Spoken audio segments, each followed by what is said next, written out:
Welcome to Phazon Labs, the internet's premier Metroid futurist podcast powered by the World 1-1 Podcast Network. I am, as always, your host, Larry the Bearded Wonder. Joining me this fine evening is my friend, compatriot, and lab rat, Michael Brown. Meow.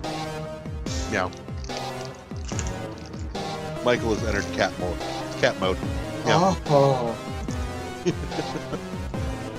And every week, we bang our rocks together and we use them to come up with new ideas for a Metroid game that sadly we'll probably never get to play, but it doesn't stop us from hoping anyways.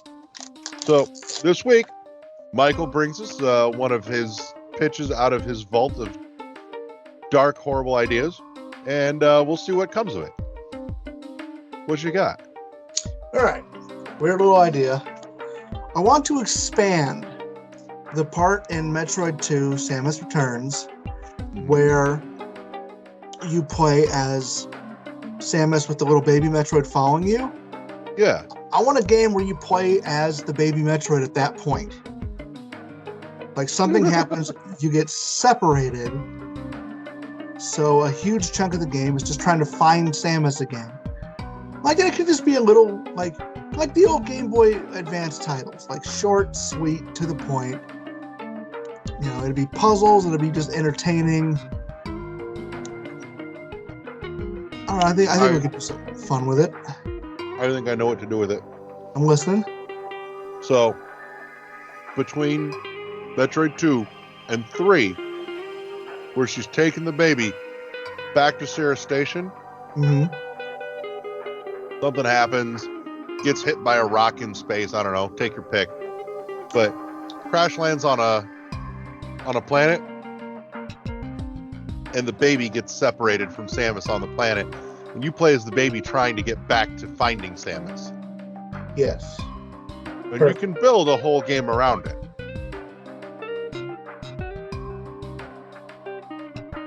I'm thinking there almost has to be a near persistent life drain happening, and that in order to survive, you're finding creatures. Yeah.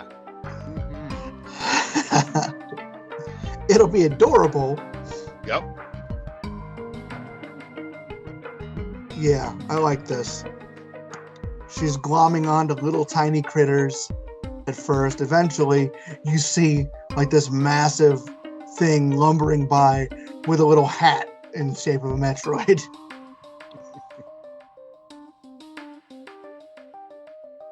So, my question though is, one, what if anything do we do exciting with the fact that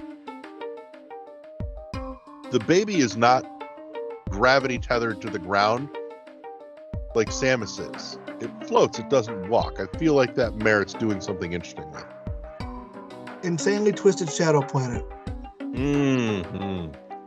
A game which I've never played but have always wanted to. Oh, you should. It's good. I've just never had the opportunity. I don't know if you remember, but got to interview that dude a few years back. Did you? Nice. Yeah, really nice guy. He's got quite a pedigree too, by the way. I don't know if you know this. No.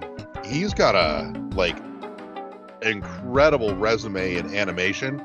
Worked on All Dogs Go to Heaven, American Tail, Iron Giant. Oh. Yeah. Like this dude has won awards, let me tell you. Won a BAFTA actually for Insanely Twisted Shadow Planet. Nice. So why has it never been released on anything other than the Xbox system? I don't know. I honestly don't know what happened, but I know he's finally working on his passion project that he's been wanting to do, but that's not really here nor there. But if you want, actually, you know what? I will leave a link to that episode in the show notes, though. So anybody that's interested in that and wants a point of reference to go back to, that'll be in the show notes for you. But yeah, no, I'm thinking though that this is one where this is going to end up being more puzzle centric in terms of like block puzzles, moving things out of the way, things like that, because I don't see a really coherent system for giving the baby upgrades and various Correct. abilities as you go along. So I think a lot of this is going to be about it being able to essentially pick up, move things, and Oh, that's what we do. drain life. And that's really the only couple things it can do. And so you have to get really creative with your world design and building around that in a way that keeps it fresh and interesting for a full game. Yeah. I think that's where the challenge lies. And I don't think it's impossible by any stretch of the imagination. It's just you've really got to find the right team to pull that off. Yeah. So, but yeah, that's, when you said that, my brain was like, okay, all we have to do is separate these two and play as the baby instead. Yes. But I do think, though, there's a lot of fun that could be had with that. And you're right. Yeah. I think that whole Game Boy aesthetic would have a... Yeah.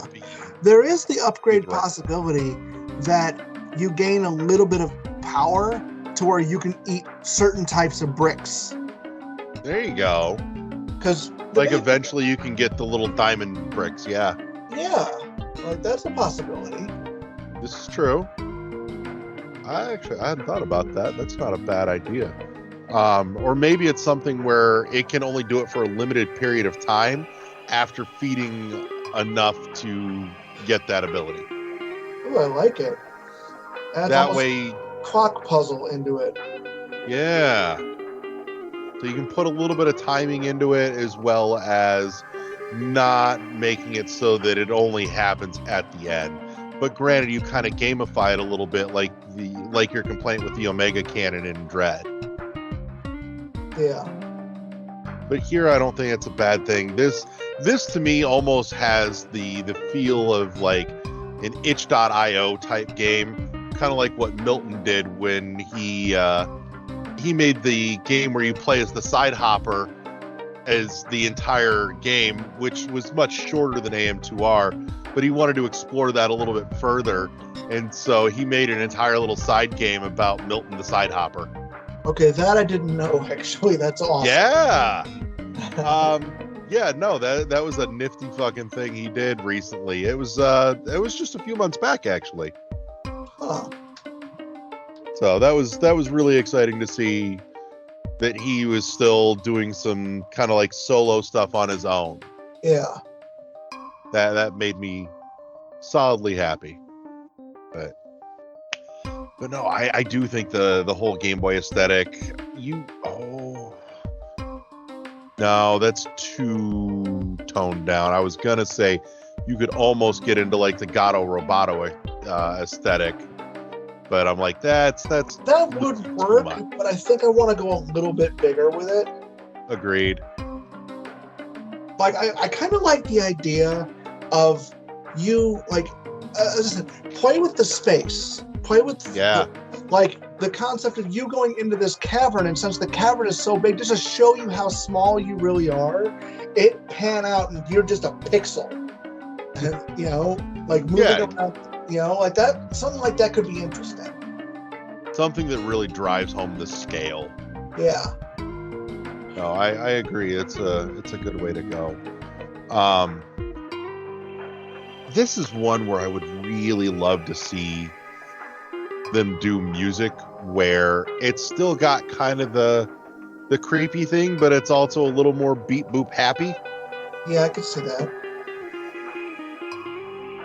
Like you're not quite at Not a Care in the World, but definitely maybe inching along that line or towards that line.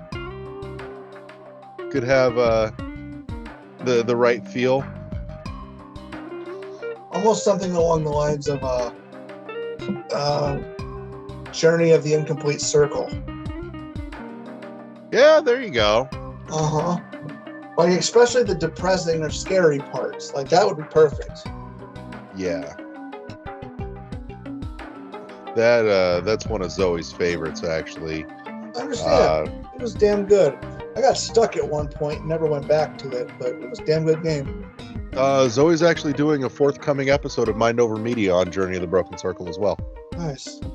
So, for anybody listening, that's something to look forward to in the network feed. Now, Here's a question. Do we Yeah. do anything fun and interesting as a final boss fight for the little baby to get through to get back to Samus?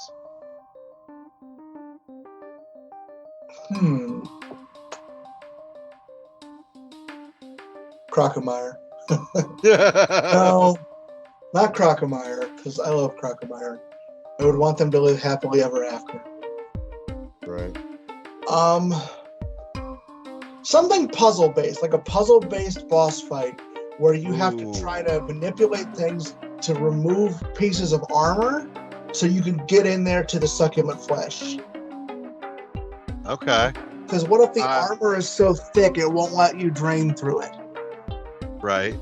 I'm almost thinking, because you mentioned puzzle-based boss fight, and my brain went two different directions at the same time.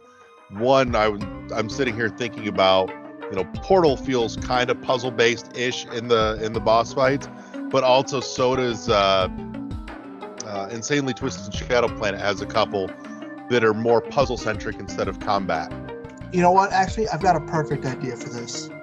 By the end of the game, you meet back up with Samus, and Samus has been having her own adventure this whole time.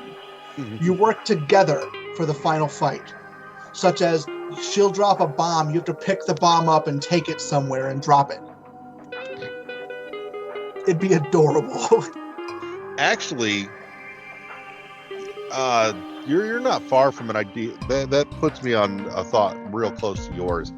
Is you don't ever break from playing the baby, but Samus comes in and is essentially computer controlled and acting as just the weapons fire, and you've got to essentially move stuff around to clear the path for Samus to deal the damage. Mm-hmm. That could be your end run. Yeah. That's a good way to do it. Because that was part of your whole function anyway, was clearing out those blocks you couldn't get through. And then the final boss, when you get at it, gives you enough juice to actually activate your block eating ability to get out. Yes. So I like this. Also, can the baby Metroid also get a Metroid suit with the murder beam?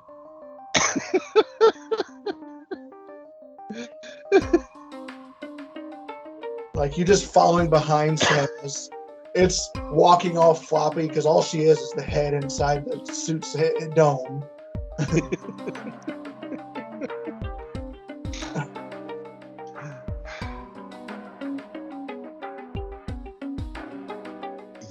Ooh. It's almost too repeaty, but what if that last boss fight kicks off because you're going into the room where this thing is, and Samus is already there fighting and losing, and you just finish getting through this big corridor with a big meal, so you're all super juiced, and you're basically replicating the end of Super Metroid where the baby comes in, yes. pumps her full of juice, gives her the hyper beam, and then that's what you're helping. Yes. So much yes. Nostalgia makes us feel good. Shut up. So, what do we call it? I don't know. What do you got? You're gonna hate me with every fiber of your being. Like I already don't. Metroid, Baby's Day Out. Or something akin to like, Look Who's Talking Now. One of those terrible 80s titles about a baby. Child's Play. Baby's Day Out just has the right feel to me. Yeah. Oh, it's so cheesy and terrible. It is. Man, you're talking about Game Boy era shit. I feel like the title should be just as cheesy. Yeah, I'll give you that. The idea is not bad. I just, man, the title was too good not to. It made me too happy not to.